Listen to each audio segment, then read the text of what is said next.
Hello friends, welcome to my YouTube channel IAS gateways. इस video में मैं IAS 1343 2012 pre stress concrete code के provisions को detail में कंसेप्ट के साथ डिस्कस करूंगा। ये इस सीरीज का पार्ट 8 वीडियो है। पुराने वीडियोस के लिए आप मेरी प्लेलिस्ट में जाकर देख सकते हो। और जो इस वीडियो में मैं टॉपिक कवर करने वाला हूं that is assembly of prestressing and reinforcing steel. जो हम प्री स्ट्रेसिंग स्टील या untensioned steel as a reinforcement steel use कर रहे हैं प्री स्ट्रेस मेंबर्स में, उसके असेंबली से रिलेटेड जो आईएएस कोड ने प्रोविजंस दिए हैं वो वन बाय वन हम डिस्कस कर लेते हैं। जो 12.1 क्लॉज है, this is related to pre stressing steel, और इसमें हम बात करेंगे कि जब हम प्री स्ट्रेसिंग स्टील की जो स्ट्रेटनेस है वो कैसे इंश्योर करते हैं, क्या उससे रिलेटेड प्रोविजंस दिए गए हैं। जो फर्स्ट प्रोविजन है दैट इज द वायर या स्ट्रैंड, जो भी आप यूज कर रहे हो prestressing concrete pre stress concrete members में for as a pre stressing steel shall be self straightening when uncoiled. जो आपकी प्री स्ट्रेसिंग स्टील के वायर्स हैं वो आपके इस तरह बंडल्स में आते हैं। तो कोड ये कहता है कि आपके वायर्स या स्ट्रैंड इस तरह होने चाहिए कि जब आप उनको खोलें यानी अनकॉइल करें तो ऑटोमेटिकली वो स्ट्रेट हो जाएं। ये फर्स्ट रिक्वायरमेंट है। अगर यही प्री स्ट्रेसिंग स्टील वायर्स हमारे high tensile alloy steel bars के बने हुए हैं तो उस केस में अगर कोई स्ट्रेटनिंग की जरूरत है तो आप मैकेनिकल मींस का यूज कर सकते हो। या दूसरा ये है कि आपकी डिजाइन में आपके कर्व्ड टेंडेंस हैं, आपको कर्व टेंडेंस लगाना है तो आपको मैकेनिकल मींस से इसको बेंड करना होगा। तो there are bar bending machines जिनकी हेल्प से आप अपने प्री स्ट्रेसिंग स्टील को डिजायर्ड प्रोफाइल में बेंड कर सकते हो। बार बेंडिंग शेड्यूल नहीं, bar bending it's a machine. ठीक है, तो बेसिकली जो high tensile alloy steel bars हैं उसमें इसकी जरूरत पड़ेगी। और जो बार्स हैं, जो pre stressing steel alloy bars हैं, वो हमारे उनको आपको बेंट नहीं करना है। अगर हमारा जो टेम्परेचर है बेसिकली वो हमारा 10 डिग्री सेल्सियस से कम है। ये जो 10 डिग्री सेल्सियस है दिस इज एम्बिएंट टेम्परेचर। ठीक है, जो एटमॉस्फेयर का टेम्परेचर है वो 10 डिग्री से, otherwise there will be cracking due to bending of these bars. Cracks develop हो जाएंगे ड्यू टू एक्सेसिव स्ट्रेसेस।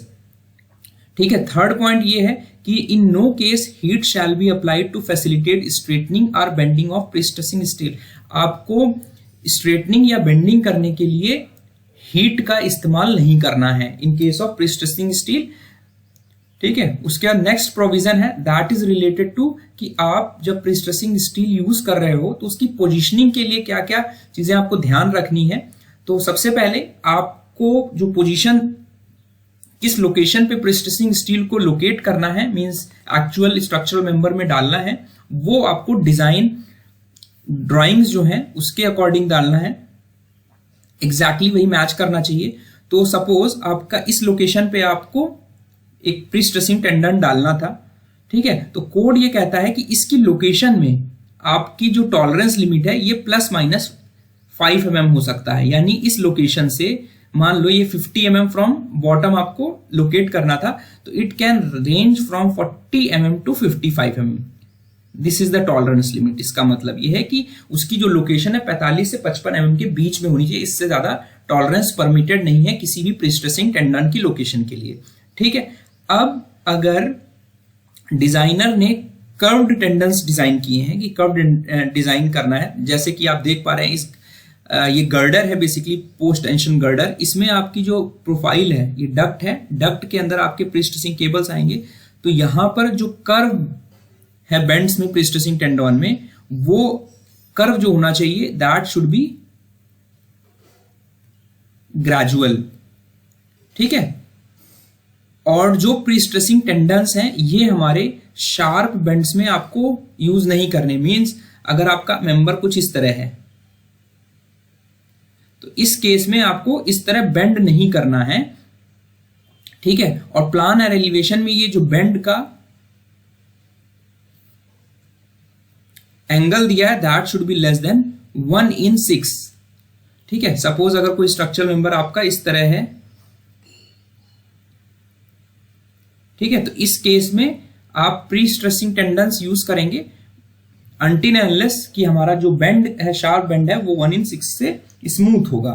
1/6 से उसका प्लान और एलिवेशन में इंक्लेशन है वो एक्सीड नहीं करना चाहिए, otherwise there will be development of undesirable secondary stresses. और जो मिनिमम रेडियस ऑफ कर्वेचर है, ठीक है, यहाँ पे आप अगर कोई टेंडेंट डाल रहे हो या स्ट्रेट मेंबर में भी आप टेंडेंट डाल रहे हो तो उसका जो मिनिमम रेडियस ऑफ कर्वेचर है ये आपको स्पेसिफाई करना होगा, सो दैट कि जो एजेस वाले जो हमारे एकदम लास्ट में मेंबर्स होंगे, ये इंश्योर करने के लिए कि हमारा साइड कवर में बर्स्टिंग ना हो, बहुत perpendicular to the plane of curvature and in the plane of ducts do not take place, ठीक है।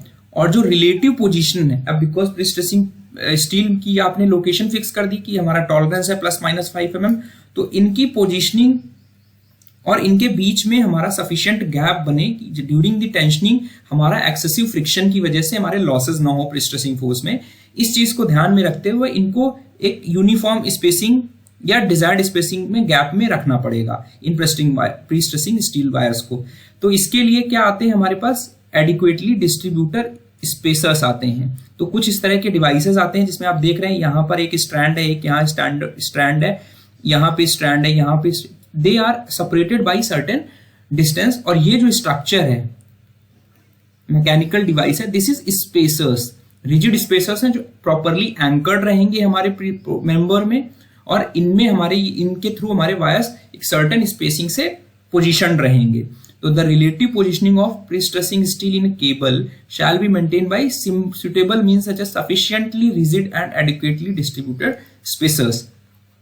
तो ये चीज आपको ध्यान रखनी है, ठीक है। जो नेक्स्ट क्लॉज है उसमें ये कहा गया है हमसे कि जो हमारा डक्ट है जिसके अंदर आप पोस्ट टेंशनिंग के दौरान आप केबल्स इसके अंदर डाल रहे हो, ये आपको डक्ट्स दिख रहे हैं, दीज आर दी डक्ट्स। ये आपका एक ब्रिज का गर्डर है, पोस्ट टेंशन गर्डर है। तो जो आपने डक्ट्स बनाए हुए हैं इसके अंदर आप टेंडन्स डालेंगे और उसको उसकी पोस्ट टेंशनिंग उसमें प्रीस्ट्रेस देंगे। तो जो डक्ट्स का एरिया ऑफ क्रॉस सेक्शन है, ठीक है, नॉमिनल एरिया ऑफ डक्ट यानी इंटरनल एरिया ऑफ, मान सकते हैं कि जो इंटरनल एरिया है बेसिकली ये इंटरनल एरिया जो है डक्ट का, ये हमारा एटलीस्ट 2.5 से लेके 3 times area of prestressing tendons, ठीक है। यहां पे आप देख रहे हैं इस डक्ट के अंदर आपने प्रीस्ट्रेसिंग टेंडेंस डाले हुए हैं जिसको आप इसमें प्रीस्ट्रेस दोगे, ठीक है। तो इसका जो एरिया, इन टेंडेंस का जो एरिया है वो मान लेते हैं ए है, पी है। तो जो आपका डक्ट का एरिया होगा वो हमारा एटलीस्ट 2.5 से 3 टाइम्स से ज्यादा होना चाहिए, सो दैट कि हमारी सफिशिएंट स्पेस रहे कि जब हम ग्राउटिंग करें तो there should not be any hindrance to the flow of grout, हमारा जो ग्राउट है वो उसका फ्री फ्लो हो, ठीक है। तो ये इंपॉर्टेंट चीज है from exam point of view. Internal cross sectional area of duct shall generally be 2.5 to 3 times the nominal area of prestressing tendons to ensure free flow of grout. उसके बाद next provision है the method of fixing and supporting the steel in the mould, ठीक है। जो mould में आप steel को fix कर रहे हो शटरिंग के साथ साथ, जब आप कंक्रीट प्लेस कर रहे हो तो वो डिस्टर्ब नहीं होना चाहिए, या टेंशनिंग कर रहे हो यानी प्रीस्ट्रेस ट्रांसफर करने के लिए आप एंकरिंग करके प्रीस्ट्रेस अप्लाई कर रहे हो, तो उस केस में हमारा प्रॉपरली पोजीशन रहना चाहिए, ठीक है। जो नेक्स्ट क्लॉज है the type of fixtures used for positioning the steel shall be such that it does not give rise to friction greater than the assumed in the design, ठीक है। कि जब आप टेंशनिंग कर रहे हो तो उनकी पोजीशनिंग ऐसी रहनी चाहिए कि फ्रिक्शन की वजह से आपके लॉसेस एक्सेसिव ना हो, और जो डिजाइन में हमने अज्यूम किया उससे ज्यादा फ्रिक्शन अगर होगा तो there will be more losses, ठीक है। तो this is the arrangement shown here. उसके बाद नेक्स्ट प्रोविजन है that is related to jointing of prestressing wires, means prestressing steel जो वायर्स आप यूज कर रहे हो या स्टैंड्स यूज कर रहे हो उनकी जॉइंटिंग कैसे करनी है, बिकॉज उनकी साइज लिमिट्स रहती हैं, ठीक है। तो पहला जो क्लॉज है ये कहता है कि कपलिंग यूनिट्स का इस्तेमाल कर सकते हो या उस तरह के सिमिलर फिक्सचर्स का यूज कर सकते हो जो कि प्रीस्ट्रेसिंग स्टील के साथ आप यूज कर सकते हो। तो यहां पर आप देख रहे हैं कि यहां पर मैंने एक फिक्सचर दिखाया है, this is one kind of coupling unit. इसमें क्या होगा कि आपका जो बार टर्मिनेट हो रहा है, मान लेते हैं प्रीस्ट्रेसिंग वायर टेंडन या टर्मिनेट हो रहा है, दूसरा इसी के साथ कंटिन्यू हो रहा था, कपल कर रहा है, बेसिकली कुछ इस तरह दिखेगा। तो यहां मान लेते हैं ये D1 डायमीटर है, ये D2 डायमीटर है। तो D1 D2 डायमीटर के जो अलग अलग स्ट्रैंड्स हैं बेसिकली, जो कि हमने कपलिंग यूनिट से कनेक्ट किए हुए हैं, बिकॉज लेंथ हमें ज्यादा चाहिए तो और हमारी लेंथ खत्म हो गई यहाँ पे, ठीक है। तो इनको हम कपलर यूनिट से कनेक्ट कर सकते हैं। बस कंडीशन ये है कि इस कपलिंग यूनिट की जो अल्टीमेट टेंसाइल स्ट्रेंथ होनी चाहिए, ये ग्रेटर देन और इक्वल टू एटलीस्ट जो इंडिविजुअल बार की स्ट्रेंथ है, जो आपका स्ट्रैंड है D1 और D2 बार की, उनमें से जो ग्रेटर स्ट्रेंथ है उससे ज्यादा होनी चाहिए। ये एक इंपॉर्टेंट चीज हो गई। नेक्स्ट प्रोविजन ये कहता है कि जो हाई टेंसाइल वायर्स हैं other than hard drawn wires, hard drawn wires हमारे वो वायर्स हैं जो भी बेसिकली जिसमें इंडेंट्स और क्रिम्ड्स आते हैं, and they are preferred for pretension member as their bond characteristics are superior to plain wires, ठीक है। बॉन्ड कैरेक्टरिस्टिक्स अच्छी होती है। स्ट्रैंड्स मैंने आपको बताया था 2, 3 या 7 वायर्स के कॉम्बिनेशन को हम स्ट्रैंड्स बोलते हैं, जो कि हेलिकल फॉर्म में ट्विस्टेड रहते हैं to improve the bond strength. तो ये जो आपको वायर्स दिख रहे हैं ये हमारे हार्ड ड्रॉन स्टील वायर्स हैं। इनके बारे में हम नेक्स्ट वीडियो में डिस्कस करेंगे कि डिफरेंट टाइप की प्री स्ट्रेसिंग स्टील्स कौन कौन सी हमारी यूज की जाती हैं और कौन कौन सी हमारी अनटेंशनड स्टील या रेनफोर्समेंट स्टील में हम यूज करते हैं। तो अगर आपको हाई टेंसाइल स्टील वायर्स की ज्वाइनिंग करनी है तो हम इनको कपलर के थ्रू ज्वाइन कर सकते हैं, बट आपको ध्यान रखना है कि strength of such joint shall not be less than the individual strength of wires being joint. Hard drawn wire used in pre-stress concrete work shall be continuous over the entire length of tendon. तो ये ध्यान रखना है कि जो hard drawn wires हैं इसमें no jointing is permitted, ये इंपॉर्टेंट चीज है। हार्ड ड्रॉन स्टील वायर्स में ज्वाइंटिंग परमिटेड नहीं है। They shall be continuous over the entire length of tendon. जो भी डिजाइन टेंडन की लेंथ है वो थ्रू आउट हमारी हार्ड ड्रॉन वायर की होनी चाहिए। अगर छोटा पड़ रहा है तो आपको दूसरा वायर यूज करना होगा।